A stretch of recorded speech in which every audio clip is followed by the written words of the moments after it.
Halo semua, piye kabare? Api toh? Semoga para penontonku ini selalu sehat walafiat ya. Kali ini aku ditemenin sama cowok jelek nih. Coba dong ngomong. Ganteng mirip Zayn Malik. Oke, aku bakal bahas film horor yang judulnya Shutter. Shutter adalah film horor Thailand yang dirilis pada tahun 2004 yang dimintangi oleh Ananda Everingham, Natawira Tongmi, dan Achita Sikamana. Film Shutter ini menceritakan sebuah keanehan yang muncul di kehidupan sepasang kekasih. Salah satunya pada foto yang menampilkan bayangan wanita setiap kali Tun memotret dengan kameranya. Film ini menerima nilai 7,6 dari Rotten Tomatoes. Oke, cari tempat yang enak buat nonton.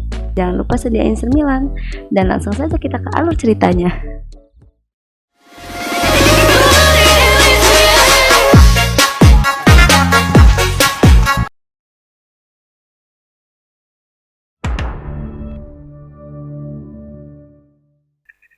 Film diawali dengan 4 orang sahabat yang sedang minum amer di acara pernikahan. Ini adalah Ton, Tun, dan ini anggap aja Jono, ini Joni, nah ini Jen, adik kelas sekaligus pacarnya Tun. Dan yang nikah itu si Ton, ini istrinya. Setelah selesai ngobrol-ngobrol, Tun dan Jen pulang dengan mengendarai mobil. Di perjalanan pulang, karena terlalu asik ngobrol dan ngegombal, mobil yang mereka kendarai menabrak seorang wanita yang tengah menyeberang. Si Tun ini bego. Dia laki-laki yang gak bertanggung jawab, malah nyuruh Jen jalan terus. Setelah Jen menabrak seorang wanita, banyak kejadian yang Tun dan Jen rasakan. Salah satunya pada saat kelulusan Nuts, temannya Jen. Si Tun ini jadi tukang fotonya, karena dia memang mahasiswa lulusan fotografi gitu. Kemudian saat Tun ingin memotret, dia kaget melihat penampakan di kameranya. Tapi pas dilihat secara langsung, gak ada. Kaus kan lu? Mulai digangguin. Scan berganti ke apartnya Tun. Emang itu enggak? Hah? Oh. Jen ini masih selek sama Tun gara-gara insiden penabrakan malam itu. Siapa sih yang ditabrak waktu itu? Ntar kita bahas ya. Pelan-pelan dulu nih. Tun kemudian ke tukang cetak foto buat ambil foto-foto kelulusan kemarin. Tapi pas dicek ternyata di fotonya ada semacam blitz atau penampakan gitu. Jen balik lagi nih ke apartemennya Tun. Dia nyari-nyari Tun tapi nggak ada. Terus dia nyari ke ruangan foto. Dan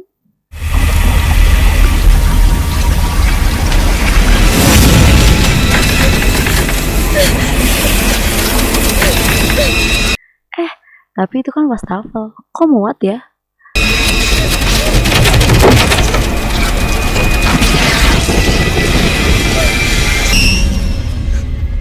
Ternyata itu cuma mimpinya Jen. Mereka ngobrol-ngobrol soal fotonya yang ada blitznya dan ngira kameranya rusak. Karena ngerasa janggal, mereka balik ke tempat di mana mereka nabrak cewek itu buat mastiin udah meninggal apa belum. Mereka udah nanya-nanya ke petugas itu dan rumah sakit terdekat, tapi nggak ada laporan kecelakaan malam itu. Tun nyoba ngecek sekali lagi fotonya yang versi negatif dan dicuci ulang, tapi tetap aja penampakan cewek itu masih ada. Dan Oke, lanjut. Setelah pulang kuliah, Jen mampir ke tukang majalah dan nemu majalah yang isinya foto-foto penampakan gitu. Besoknya, Jen nyamperin Tun yang lagi ngurusin foto-fotonya. Tiba-tiba, telepon bunyi, dan ternyata itu dari Jen yang ngabarin Tun kalau dia bakal ke situ nanti. Lah, yang dalam tadi siapa dong? Tun langsung ngecek ke dalam dan ternyata si Jen jadi-jadian udah nggak ada. Kemudian Tun dan Jen pun pergi ke tempat penerbit majalah foto-foto penampakan. Di perjalanan, Tun ngeluh kalau lehernya sering pegel dan sakit. Sampai di sono, ternyata rata-rata foto penampakannya itu adalah editan Photoshop. Soto. Akhirnya, mereka nemuin si bos buat nanya-nanya, apa ada foto asli yang benar-benar penampakan. Si bos pun ngasih lihat beberapa foto Polaroid yang isinya penampakan dan ngasih tahu ke Tun dan Jen kalau roh kembali ke kehidupan pasti ada sebabnya. Oke, lanjut. Adegan ganti ke Tun yang lagi kerja foto segel gitu. Setelah selesai dan cuma dia sendirian di ruangan, tiba-tiba lampu mati. Dia ngira itu asistennya. Kemudian kameranya juga moto-moto sendiri. Dia panik dan ketakutan, dan disitulah roh cewek itu hadir. Tun akhirnya memeriksakan diri ke dokter. Tapi dokter bilang dia itu sehat walafiat. Setelah selesai periksa, dia pun ambil obat. Tapi ไอ้คนโกหก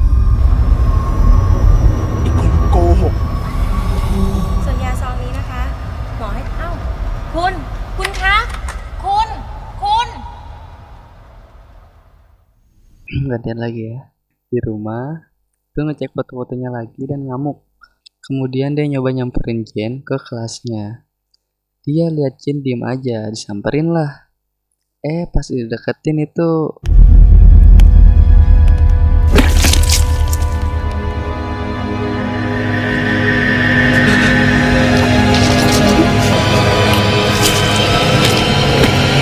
lagi-lagi itu cuman mimpi.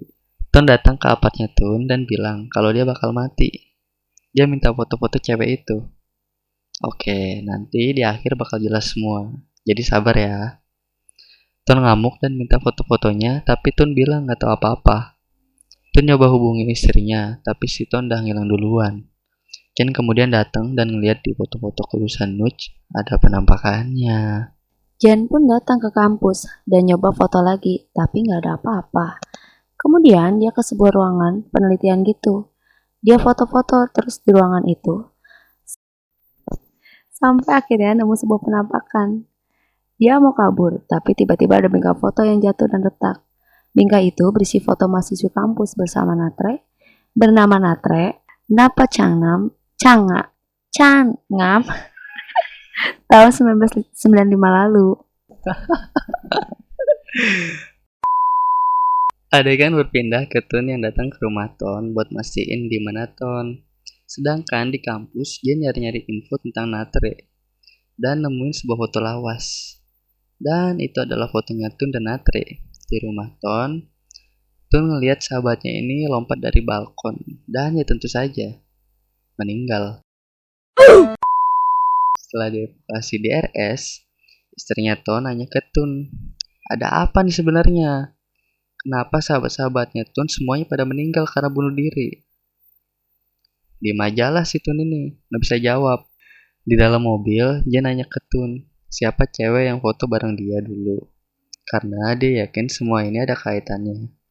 Tun pun akhirnya cerita kalau dia kenal cewek ini di kampus dan namanya Natre. Natre ini orangnya pendiam dan nggak punya temen. Semua nganggap dia aneh. Nah, si Tun ini kasihan sama Natre. Akhirnya mereka pacaran. Tapi backstreet. Udah banyak kenangan yang mereka lalui sampai si Natre ngasih Tun hadiah kamera. Mereka pun udah seneng-seneng bareng di kamar pula. Tapi si Tun ini jahil dan suka gangguin Natre. Tun juga akhirnya ngejauhin Natre. Natre ngancem ke mereka mau motong tangannya. Tapi mereka nganggap itu cuma candaan. Jen pun nanya apa hubungannya sama sahabat-sahabatnya itu. Tapi Tun bilang nggak tahu dan itu urusannya Ton dan kawan-kawan. Tapi setelah itu Natre menghilang. Jen terus menginterogasi Tun, tapi Tun selalu jawab nggak tahu apa-apa.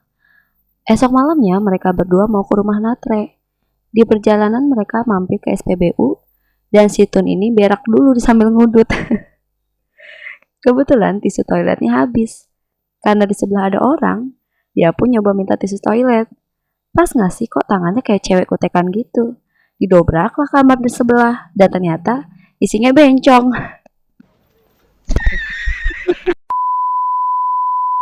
Mereka ngelanjutin perjalanan. Di lampu merah, Tun ini ngeliat penampakannya si Natre di belakang mobilnya. Dan langsung ngebut tancap gas. Terus dia nengok ke Jen dan ngeliat lagi si Natre. Dia makin ngebut lah. Tiba-tiba Natre ini ada di depannya. Dia langsung ngerem. Paginya, mereka sampai di rumahnya Natre dan ketemu ibunya. Di dalam rumah, ibunya bilang Natre lagi gak enak badan dan sedang bubuk cantik. Tun dan Jen bingung. Akhirnya mereka diam-diam ke kamarnya Natre dan kaget. Kaget ngeliat si Natre ini udah jadi tulang belulang. Mereka pun ngobrol lagi di ruang tengah. Jen bilang kalau Natre harus dikremasi, tapi ibunya gak mau. Akhirnya Tun nunjukin foto-foto kalau rohnya Natre gak tenang dan sering nampakin diri.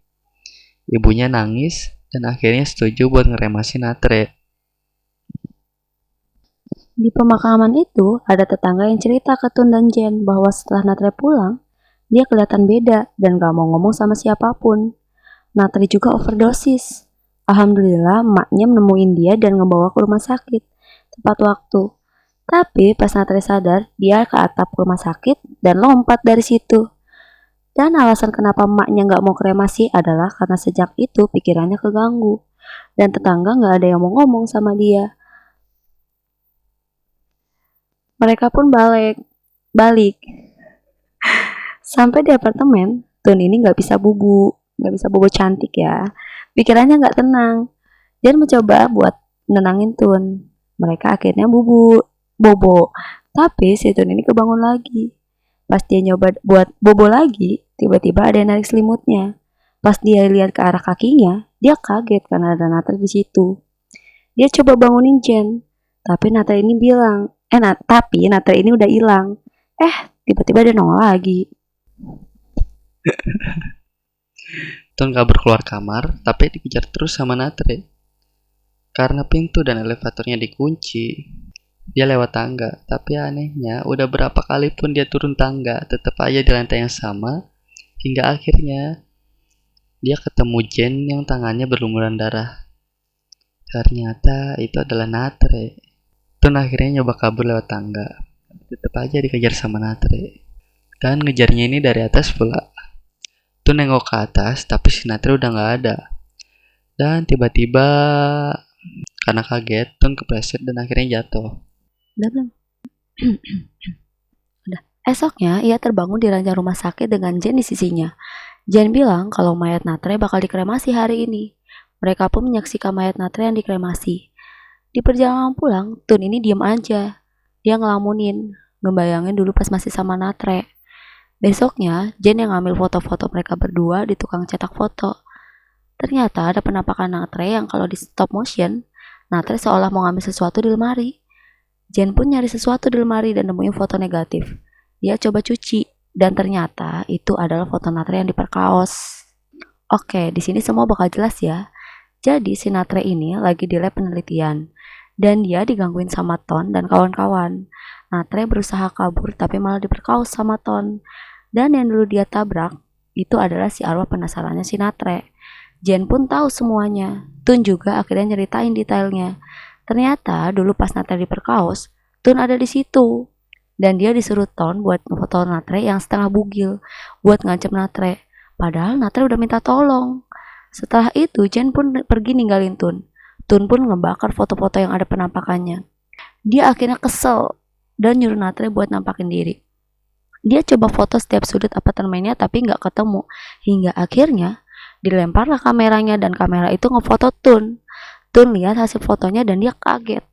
Selama ini lehernya pegel, terus dia ke dokter hasilnya janggal. Ternyata karena selama ini Natre duduk di pundaknya Tun. Natre pun nutupin mata Tun hingga akhirnya Tun terjun bebas ke bawah. Di rumah sakit, Jen jengukin Tun. Dan di dalam kamar dia ngeliat Tun ini bungkuk. Ternyata Natre masih nemplok di sama Tun. Film pun kelar, selesai. Salah mulu. Oke teman-teman. Enggak. Belum. Oke teman-teman, terima kasih banyak ya udah nonton sampai akhir. Mohon maaf bila banyak salah kata yang aku ucapin dan yang diucapin sama Aku cewek cantik. dia juga minta maaf tuh ya kalau banyak salah kata. Duh, suara aku jadi gini. Jika kalian suka, jangan lupa like, komen, dan share video ini ya. Dan mungkin lebih asik kalau kalian nonton langsung. Jadi di deskripsi aku taruh link download film ini. Dan tanpa harus klik ikan downloadnya nih, silakan aja langsung sedot. Sampai jumpa.